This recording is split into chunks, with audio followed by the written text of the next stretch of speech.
मंजिल उन्हीं को मिलती है जिनके सपनों में उड़ान होता है। दोस्तों नमस्कार, मैं विकास कुमार सिंह एक बार फिर आप सभी का स्वागत करता हूं मंथन एक नई सोच के एक नए एपिसोड में। दोस्तों आज मैं उपस्थित हूं उत्तर प्रदेश की धरती, आज मिर्ज़ापुर में। आज की इस वीडियो में हम विपुल भाई का फार्म दिखाने वाले हैं। पिछले वीडियो में हम लाइव आए थे जिसमें आप देखे होंगे कि किस तरीके से विपुल भाई यहाँ पे काम कर रहे थे। और चलिए आज की वीडियो में हम पूरा दिखाने वाले हैं कि इस फार्म पे कैसे हिसाब किताब है, किस तरीके से रख रखाव करते हैं, क्या क्या मैनेजमेंट है। काफ़ी लंबे समय के बाद इनका फार्म का वीडियो आने वाला है। तो स्वागत है सर आपका हमारे चैनल। बहुत बहुत स्वागत है आपका फिर से एक बार हमारे भी फार्म पे। मिर्ज़ापुर की धरती है, चुनार तहसील लगता है और जिला मिर्ज़ापुर, उत्तर प्रदेश। काफ़ी लंबे समय के बाद सर आपके फार्म पे आए हैं। काफ़ी बदलाव देखने को मिल रहा है। क्या क्या बदलाव आप किए, थोड़ा हमारे दर्शकों को बता दीजिए। बदलाव क्या, अगर किसी ने पुरानी वीडियो नहीं देखी तो मैं तो बोलूँगा कि पहले वो पुरानी वीडियो जाके देखे, उसके बाद देखिए कि खुद एनालिसिस करिए कि कितना बदलाव हुआ है। यहाँ कुछ भी नहीं था, ये नया पुरानी वीडियो का भी लिंक हम डिस्क्रिप्शन में दे देंगे, अगर आप देखना चाहें तो देख सकते हैं। उसके बाद फिर काफ़ी यहाँ पे बदलाव देखने को मिल रहा है सर। मैं तो ये बोलूँगा कि पहले इस वीडियो को छोड़िए, पहले पुरानी देखिए और उसके बाद इस वीडियो को देखिए। आप खुद कमेंट बॉक्स में लिखिए कि कितना बदलाव हुआ है। मैं क्या बताऊं, मैं नहीं बताऊंगा इस वीडियो में। आप खुद बताइए कि कितना बदलाव हुआ है, क्या था और क्या हुआ है पिछले 1.5 सालों में। अभी क्या कितने रखे हुए हैं, कितने संख्या में अभी बकरियां रखे हुए हैं? सीजन ऑफ हुआ, सोल्ड आउट हुए सब। कुर्बानी पे भी कुछ मतलब सोल्ड आउट हुआ है। उसके बाद फरवरी मार्च अप्रैल में हमने बकरियां भी सोल्ड की, तो अभी ज़्यादा संख्या नहीं है, फिर भी 53-54 की संख्या इस समय बची है। हाँ, 80-85 की लगभग की संख्या थी और 53-54 की संख्या इस समय 53-54 की संख्या अभी है। अभी हम देखने में लग रहा है कि सर काफ़ी सुंदर सुंदर आपकी जो बकरियां है, ब्लैक बरबरी जो है वो काफ़ी एकदम हेल्दी, एकदम देखने में खूबसूरत लग रही है। तो कैसे मैनेजमेंट हो रहा है, क्या क्या हो रहा है, थोड़ा समझाइए हमारे दर्शकों को। मैनेजमेंट तो अभी तो आप देख रहे हैं, जो बकरियां खूबसूरती आपको लग रही हैं, लेकिन मेरे हिसाब से भी हमारी बकरियां थोड़ी उतरी हुई हैं, डाउन हुई है, क्योंकि इधर कंस्ट्रक्शन का काम चल रहा है, तो इधर मैं थोड़ा समय कम दे पा रहा हूँ। और वैसे चल रहा है अभी इन लोगों का मैनेजमेंट। सुबह के टाइम में सूखा भूसा के साथ दाने का मिश्रण है और शाम को दलहनी भूसे के साथ डेली का रूटीन वही चल रहा है। और उस वाले सेक्शन में जो है बड़ी बकरियां हैं, हमने 2 सेक्शन बना रखे हैं, इधर बरबरी के लिए और उधर बड़ी बकरियों के लिए। अच्छा, बड़ी बकरियों में कौन कौन से नस्लें हैं अभी? अभी तोतापुरी है और बीटल है और अजमेरा है। तोतापुरी, बीटल, अजमेरा, ये सब अभी आप बड़ी वाले में रखे हुए हैं? हाँ, बड़ी वाली में है। पहले जब आप आए होंगे या जो लोग पुरानी वीडियो देखे होंगे तो उसमें देखे होंगे कि सारी बकरियां एक साथ थी और बांध के रखता था मैं कि एक दूसरे से मैसअप ना हो पाए, मिक्सअप ना हो पाए। लेकिन अभी हम लोग ने पूरा सिस्टम ही चेंज कर दिया है। सिस्टम में आप देखिए कि एक भी बकरी के गले में कोई रस्सी नहीं, कोई फंदा नहीं, सब खुले हुए हैं। तो हमने जाली की सहायता से पूरा बार्गेशन ही कर दिया है कि मतलब वो ब्रीड उस साइड और ये ब्रीड इस साइड। सर क्या खिलाने पिलाने का भी मैनेजमेंट आपका चल रहा है, ये थोड़ा हमारे किसान भाई को समझाए। मैनेजमेंट में देखिए अभी हरा चारे में सूडान चरी चल रही है, देसी चरी भी है और बीच बीच में नेपियर भी कट के आ रहा है, तो उसका मिला जुला रूप है। प्लस सुबह के टाइम में भूसा और हरे चारे के साथ इनको मतलब संतुलित आहार में आपका चोकर, रहर और चने की चूरी और तीसी की खल, सरसों की खल, गेहूँ का थोड़ा सा आटा, ये सब मिला करके संतुलित आहार इन लोग को दिया जा रहा है। आप एक संपन्न किसान है, उसके साथ साथ आप एक ट्रेनर भी हैं। अभी आप ट्रेनिंग देना भी आप काम चालू कर दिए हैं। तो सर ये कैसे आपको इच्छा हुआ कि ट्रेनिंग देना चालू कर दिया जाए? नहीं, ट्रेनिंग देने का देखिए पहले तो कोई विचार नहीं था। आप लोगों ने भी कई बार बोला कि आपके पास जानकारी है, लोगों को प्रसारित करिए। तो थोड़ा सा मेरे पास भी समय का अभाव था। आप जान रहे हैं मैं पढ़ाने लिखाने भी जाता हूँ, शाम को मेरा 5 से 6 घंटा पढ़ाने में चला जाता है। तो फिर उधर से थोड़ा स्टेबल हुआ, फिर इधर घर वगैरह भी बनवाना था, तो उसकी वजह से व्यस्तताएँ बहुत थी।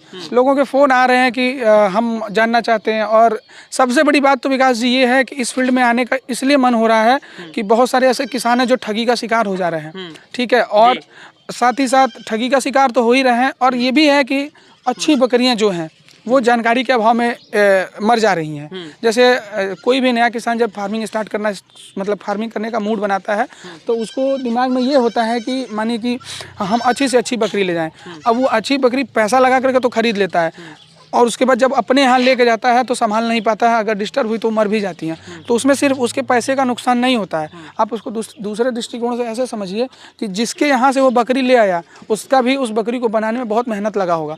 साल, 1.5 साल, 2 साल या का उसने समय दिया होगा, तो जाके एक अच्छी बकरी तैयार होती है। और जानकारी के अभाव में एक अच्छी बकरी खराब हो गई, तो धीरे धीरे फील्ड से अच्छी बकरियां जो है वो खत्म होते चली जा रही हैं।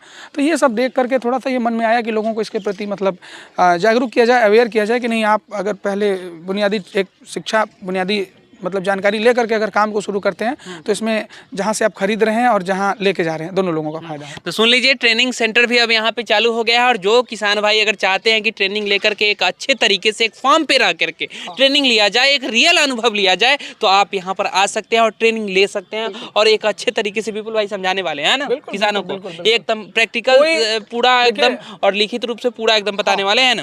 देखिए, मैं ज़्यादातर लिखित रूप से ज़्यादा मैं प्रैक्टिकल पे ही कोशिश करता हूँ कि लोगों को प्रैक्टिकल जानकारी, क्योंकि हर व्यक्ति पढ़ा लिखा नहीं है। अगर थोड़ा सा भी वो दिमाग लगाता है, उसको अगर प्रैक्टिकल अनुभव है तो उसको ज़िंदगी भर काम देगा। लिखी हुई चीज़ें तो पता चला कॉपी में रख के लिख दिया, दिमाग लग गया, कहानी खत्म हो गई। तो इसके हिसाब से जो अनपढ़ है, जो वो भी अगर इस क्षेत्र में आना चाहते हैं, करना चाहते हैं, तो उससे वैसे लोगों को आप ट्रेनिंग देंगे क्या? बिल्कुल देंगे, बिल्कुल देंगे। हम तो ये भी बोले हैं कि 4 की जगह 5 दिन लग जाए, 6 दिन लग जाए, 8 दिन भी लग जाए, जब तक आपको ये ना लगे अंदर से कि नहीं मैं अभी सक्षम हो गया हूँ कि मैं अपना काम खुद कर सकता हूँ, तब तक आप यहाँ रुक के ट्रेनिंग लीजिए।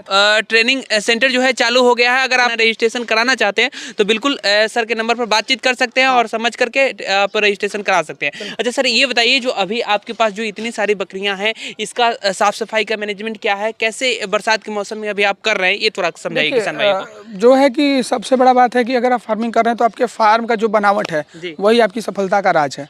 ठीक है, जैसे हमने बताया था आपको पिछली वीडियो में, कई लोगों को मैंने बोला कि आप जब भी फार्म बनाइए तो शेडेड एरिया और ओपन एरिया दो हिस्सों में आप फार्म को बनाने की कोशिश करें। तो जैसा कि आप देख रहे हैं, उधर मेरा शेड वाला एरिया है और इधर ये जो है ओपन एरिया है। अभी मौसम भी आप देख रहे हैं कि बिगड़ रहा है। ठीक है, तो अभी क्या होगा कि जैसे बकरियों को चारा हमने लगा दिया, ये बकरियाँ चारा खाएंगी और अगर बारिश हुई तो ये तुरंत अपने बाड़े में अपने आप अंदर हो जाएंगी।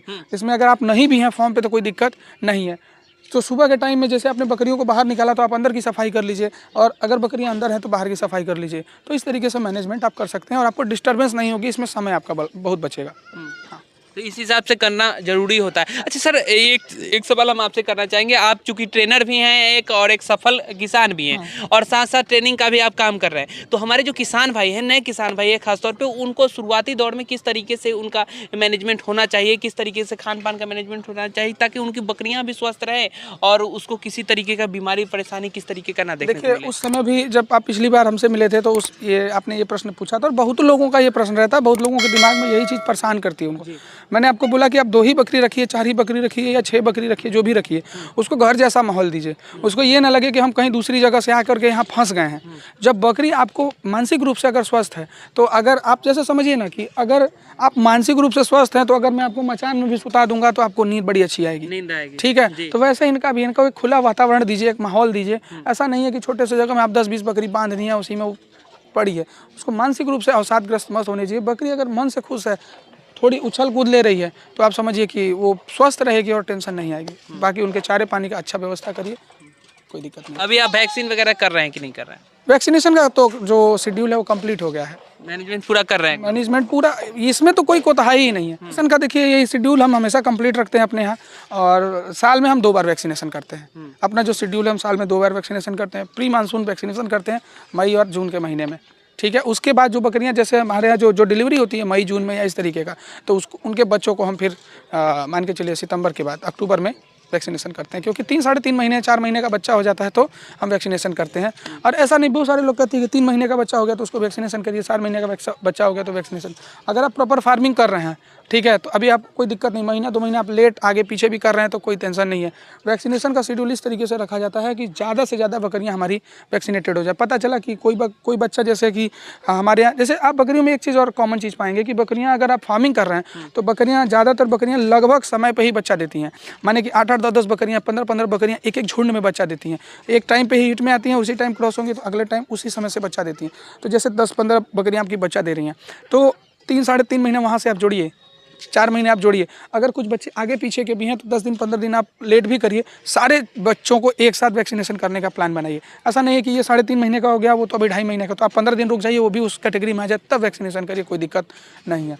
ये दिक्कत उन लोगों को होती है जो लोग खाली घूम रहे हैं। खाली घूमने का मतलब यह है कि एक बकरी यहाँ से खरीद ली, उठाए और यहाँ आए, 4 पैसा मिला, बेच दिए, फिर कहीं से उठा ले, उसको फार्मिंग तो बोलते नहीं है। तो वो बकरियाँ सही से वैक्सीनेटेड नहीं पाती। अगर आपके पास बकरी 1.5 साल से 2 साल से पड़ी हुई है तो आप उसको प्रॉपर वैक्सीनेशन शेड्यूल में रखेंगे, कोई टेंशन नहीं आएगी आपको। कोई टेंशन नहीं। अभी आपका ये जो फर्म बना है सर, नया वाला, ये कितनी जगह में बना हुआ है? ये लगभग वही 6000 स्क्वायर फीट है। 6000 स्क्वायर फीट है। इसकी 80 फीट लंबाई है और 75 फीट चौड़ाई है। तो इसमें कितने बकरियां आ सकती है? इसमें देखिए, मेरा तो टारगेट है लगभग लगभग 100 प्लस की बकरियां हमको रखना है यहाँ पे। 100 प्लस की बकरियां यहाँ पे आराम से आ जाएंगी। अच्छा सर, यहाँ पे कुछ मुर्गियाँ भी डाले हुए हैं, तो उससे उससे क्या बेनिफिट हो रहा है, उससे थोड़ा सा हमारे किसान भाई को बताएं। जैसे कि देखिए आप, जैसे आपके पास एरिया है, ठीक है, और इधर जैसे मैंने जाली लगा रखी है, तो मुर्गियां बाहर नहीं निकल के जाती हैं, तो मुर्गियों के लिए हमें टेंशन नहीं है कि इधर भाग रही हैं उधर घूम रही हैं, ऐसा नहीं। ये पूरा एक बाउंड्रेड एरिया है। अब इसमें जैसे 10 20 25 50 मुर्गियां आपने डाल दी अपने आवश्यकता के हिसाब से, तो मुर्गे जैसे अगर आपने 25 30 बच्चे डाल दिए, 40 बच्चे डाल दिए, तो उसमें 20 25 मुर्गे निकल के उसको आप आराम से सेल कर सकते हैं, 10 20 हज़ार रुपये आराम से साल का कमा सकते हैं। जो बच गई जो मुर्गियां हैं, उनसे आप ठंडी के दिनों में अंडे ले सकते हैं, बच्चों के काम में ला सकते हैं, अंडे को भी सेल करके 4 पैसे की आप इनकम जनरेट कर सकते हैं। उसके बाद मुर्गियों का एक प्लस पॉइंट ये होता है कि मुर्गियां आपके फार्म को साफ़ सफाई में थोड़ा सा मदद करती हैं, और ऐसे समझ लीजिए कि जो भी टिक्स पॉपुलेशन होती है उसको कंट्रोल करने का काम करती हैं, जैसे कि ढील, किलनी, चीचड़, इन सारी चीज़ों की जो जड़ है, जहाँ से जैसे अगर कोई चारा गिर गया, अब वो चारा फ्रेगमेंटेट हो रहा है, वहाँ सड़ेगा तो वहाँ कीड़े पड़ेंगे। अब वो कीड़ा क्या करेगा कि अंतःपरजीवी को मतलब जन्म देगा, मुर्गियाँ उस कीड़े को ही साफ कर देती हैं, यानी कि बीमारी के जड़े को आधा तरीके से काट देती है। अगर आपके फार्म पे मुर्गी है तो आप मान के चलिए कि 20-25% बीमारियाँ ऐसी हैं जो आपके फार्म पे नहीं आएंगी। इस तरीके से करना जरूरी होता है। अगर आप इस तरीके से करते हैं तो आप फायदे में रहेंगे। बेनिफिट ही है, नुकसान नहीं है। तो अगर 4 पैसा बेनिफिट है तो हम क्यों काम ना करें उस पर, क्यों नहीं करें। बिल्कुल। और आज के डेट में मीट की सेलिंग तो हर जगह है।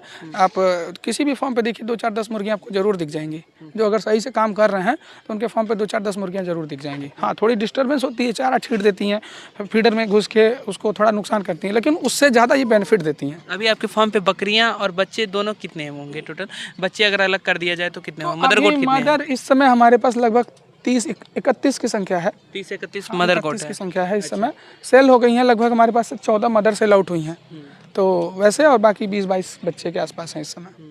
ब्रीडर कौन सा रखे हुए हैं? ब्रीडर है, बीटल का एक ब्रीडर है, और एक हमारे पास बर्बरा है CIRG ब्लड लाइन में, और एक बीटल, 2 ब्रीडर रखे हुए हैं। तो बड़ी सारे को क्रॉस। हाँ, बर्बरी में हम प्योर का सिस्टम देख रहे हैं कि मतलब हमें प्योरिटी पे काम करना है। और जो बर्बरी में, और जो बड़ी बकरियां हैं तो बीटल को हम बीटल से ही क्रॉस कराते हैं, प्लस उसके बाद जो अजमेरा और ये तोतापुरी वाली बकरियां हम उसको भी बीटल से ही क्रॉस करा के क्रॉस ब्रीडिंग के बच्चे निकाल रहे हैं, ताकि उनका आने वाली जो जनरेशन है उसकी मिल्क लाइन जो है कि अच्छी बने। चलिए, बहुत बहुत शुक्रिया सर, बहुत अच्छा लगा आपसे बातचीत करके। हमारे किसान भाइयों को इतनी अच्छी तरीके से आप जानकारी दिए, इसके लिए तहे दिल से धन्यवाद। दोस्तों, ये वीडियो, ये इन्फॉर्मेशन कैसी लगी हमारे कमेंट बॉक्स में जरूर बताएं। अगर कोई आपका सवाल रह गया होगा तो आप बेहिचक हमारे कमेंट बॉक्स में लिख सकते हैं। फिर किसी और वीडियो में एक नई जानकारी के साथ, एक नए किसान के साथ मिलेंगे। तब तक के लिए नमस्कार, जय हिंद, जय भारत। चैनल को सब्सक्राइब जरूर कीजिएगा।